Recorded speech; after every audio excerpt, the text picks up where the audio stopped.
But there's been an American nightmare that has accompanied that, and that's where people that equally have tried to get educated and worked hard and had good habits have found themselves living a life that's been on the edge throughout their entire lives, and the same for their children. As Warren Buffett says here, Americans are not living in a financial dreamland. Instead, they are experiencing a nightmare. In this video, the world's 6th richest person reveals the 5 things that keep people poor and how you can build wealth instead. Did you know that more than 60% of Americans live paycheck to paycheck? Did you know they end the month trembling and have zero savings? This means that when they go to the supermarket, nearly 2/3 of Americans struggle to make ends meet. But here's the surprising part. Being poor is not just about how much you earn. There are cases of people who manage to feed a family on a low wage and have saved considerable amounts. But there's also the opposite. People who earn over $100,000 a year and yet live paycheck to paycheck. And that's because of bad habits. The most successful investor and billionaire Warren Buffett is someone who built his fortune with very little starting capital. He once said, "If you don't find a way to make money while you sleep, you will work until you die." And it turns out that in the countless Buffett interviews, 5 main factors emerge that keep people poor, which he has consciously avoided in his life. We start with Buffett's first principle: never buy things you can't afford. And that sounds trivial, but is misunderstood by many, as we will see. My advice to you is, if you can't pay for it, don't buy it, and get yourself in a position where you can pay for anything. And then we'll be glad to see you at Borsheim's or the Nebraska Furniture Market.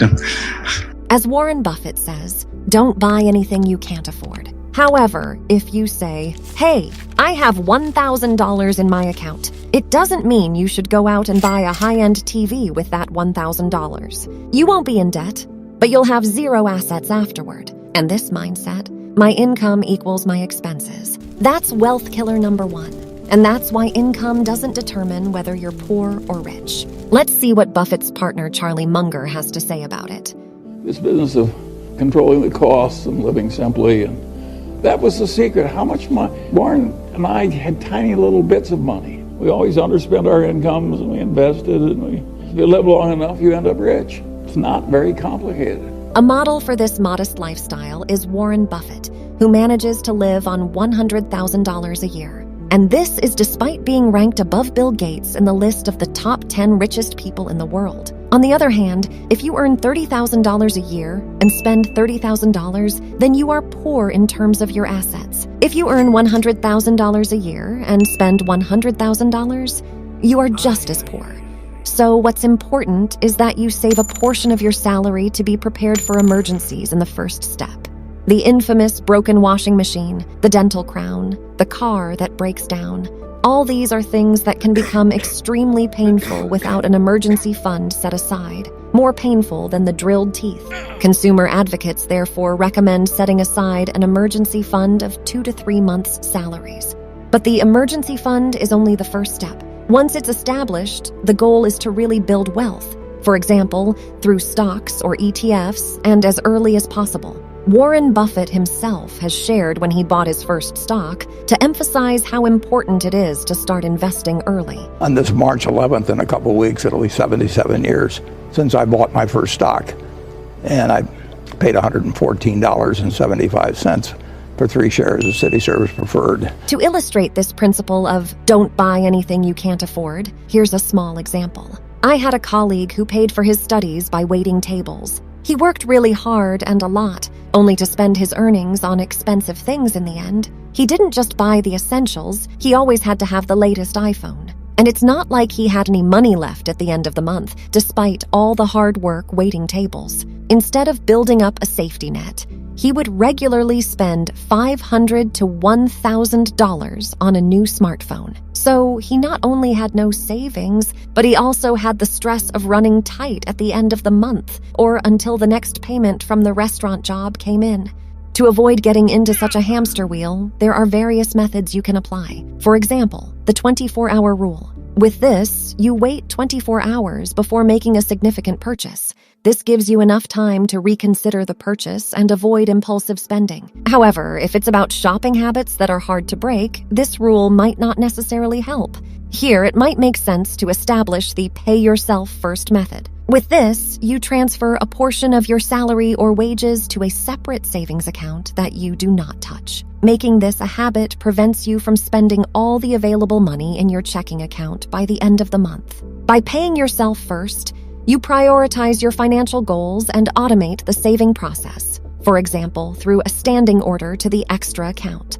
Those who have stuck with this method for a few months will see how motivating it is when the savings account grows and flourishes. To help your savings account grow faster, you should pay attention to Buffett's second principle. Just like being a net buyer of food, I expect to buy food the rest of my life, and I hope that food goes down in price tomorrow. So when stocks are down, we're going to be buying on balance, and who wouldn't rather buy it, at a lower price at a higher price? Buffett mentions here that as humans, we like to buy when things get cheaper, at least when it comes to consumption. However, this can also become a money trap that you should definitely avoid. Low prices and discounts can often be tempting, but they also come with several potential pitfalls. And here, psychology plays a crucial role. Companies often use psychological tactics to create the impression of value or urgency. Some examples are sales that only last for a short time, or when stores say they only have a few things left to buy. This makes people feel like they need to buy quickly, and often they end up doing so. People who consume excessively often appear wealthy on the outside. Fancy car, nice watch, expensive apartment or house. One wonders how they can afford it while oneself cannot. Warren Buffett said the following about this. Only when the tide goes out do you learn who has been swimming naked. In other words, a closer look reveals who is truly wealthy and who is just pretending to be. For example, a friend who recently leased a new Mercedes. A great car, no question, and the lease costs only $800 a month. But just because he can afford the monthly payments of $800 does not mean he can afford to buy a new car in cash. In other words, he can't afford it.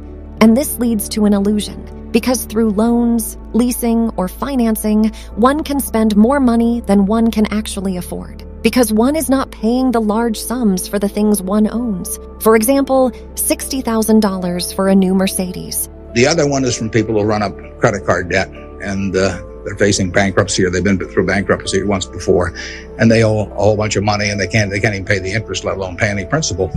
And half of my letters come from people like that, and that problem is avoidable. Catastrophic illness is not, but credit card debt is something you bring on yourself, and it's way better, it's way easier to stay out of trouble than to get out of trouble financially. And I will guarantee if you run up big credit card debts, you will be in trouble probably the rest of your life in terms of your financial situation. Warren Buffett talks about how once you find yourself in a poor financial situation, it becomes extremely difficult to get out of it. A lot has to do with habits that have already been formed.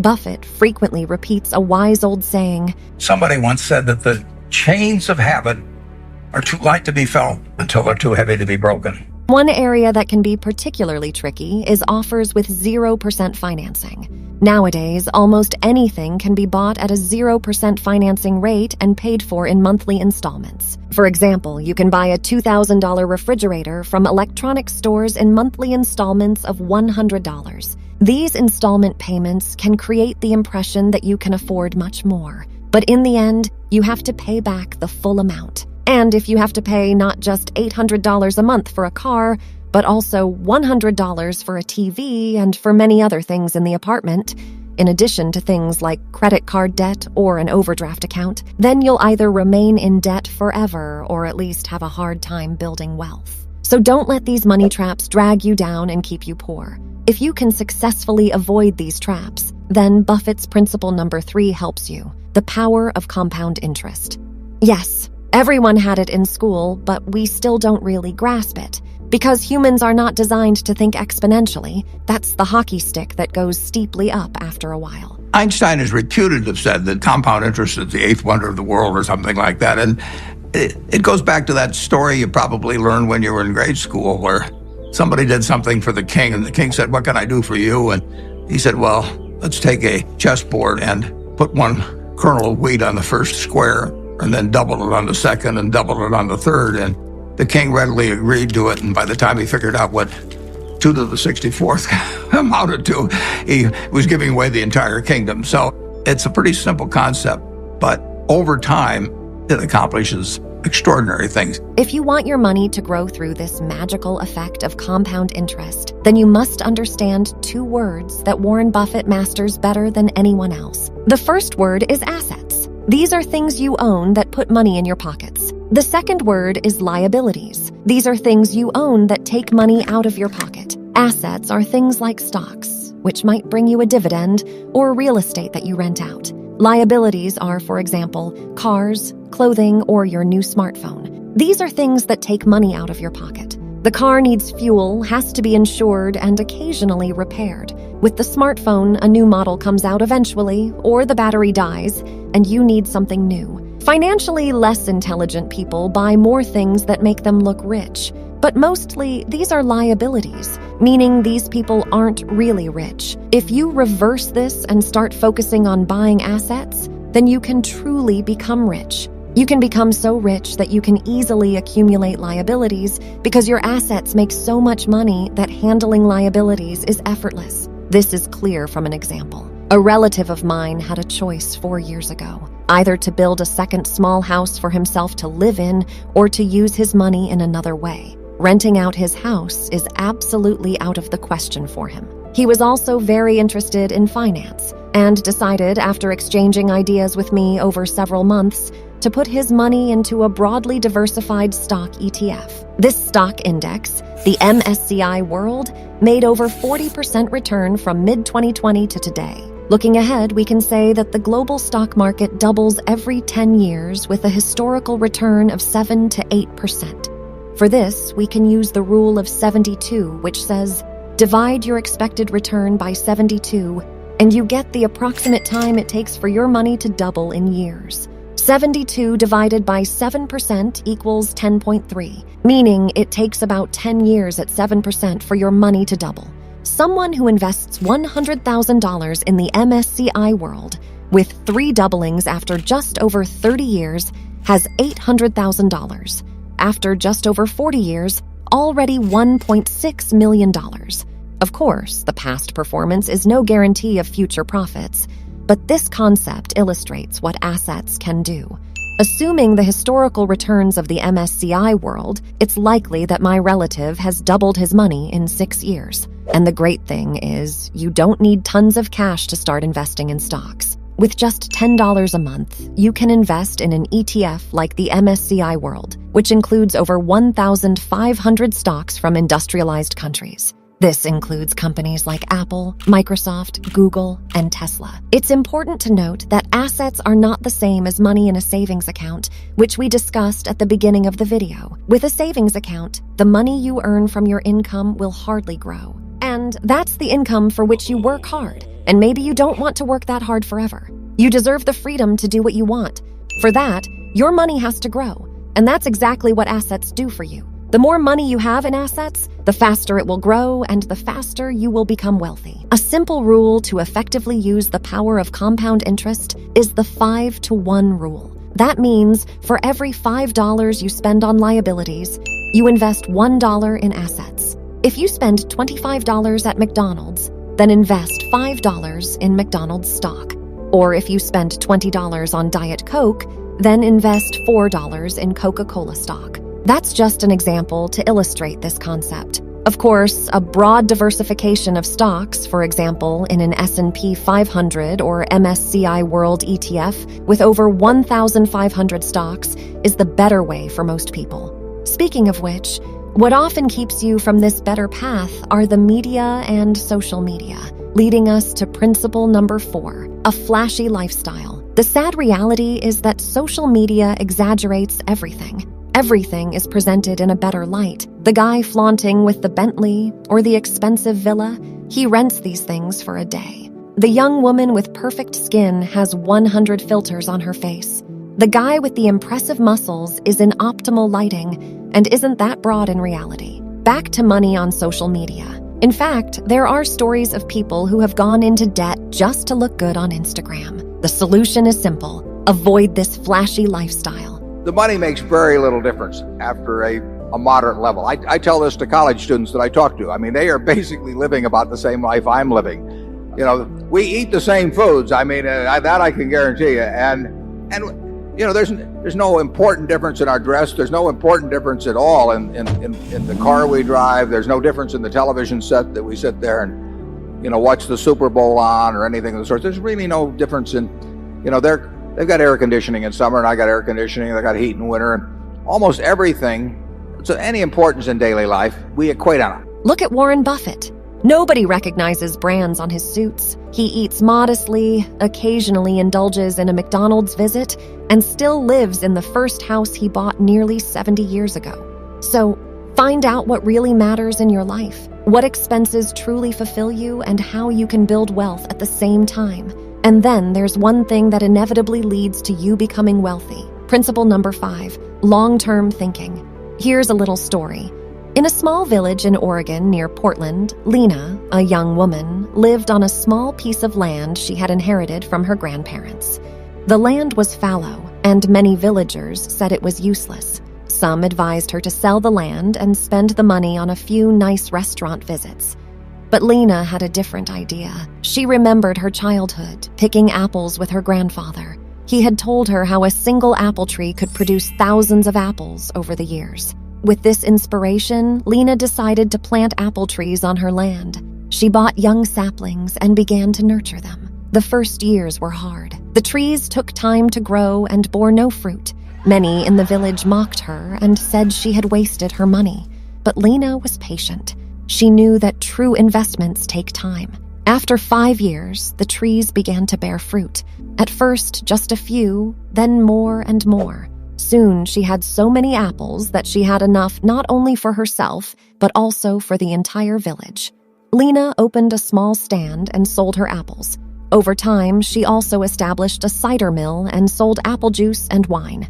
Her business thrived, and she hired several villagers to help her. Years passed, and Lena's patience and long-term vision paid off. The once fallow land was now a flourishing orchard, providing jobs and contributing to the village's economy. A well-known saying commonly associated with motivational speaker Tony Robbins is, most of us overestimate what we're going to do in a year, and we underestimate what we're going to do in a decade. Long-term investing embodies exactly this idea, that people are often too optimistic in the short term, but fail to realize how much they can actually achieve in the long term if they consistently work towards their goals. In the links above, you'll learn about the 3 simple rules from Warren Buffett that are especially important for stock market beginners. Thank you for watching. See you in the next video. Bye.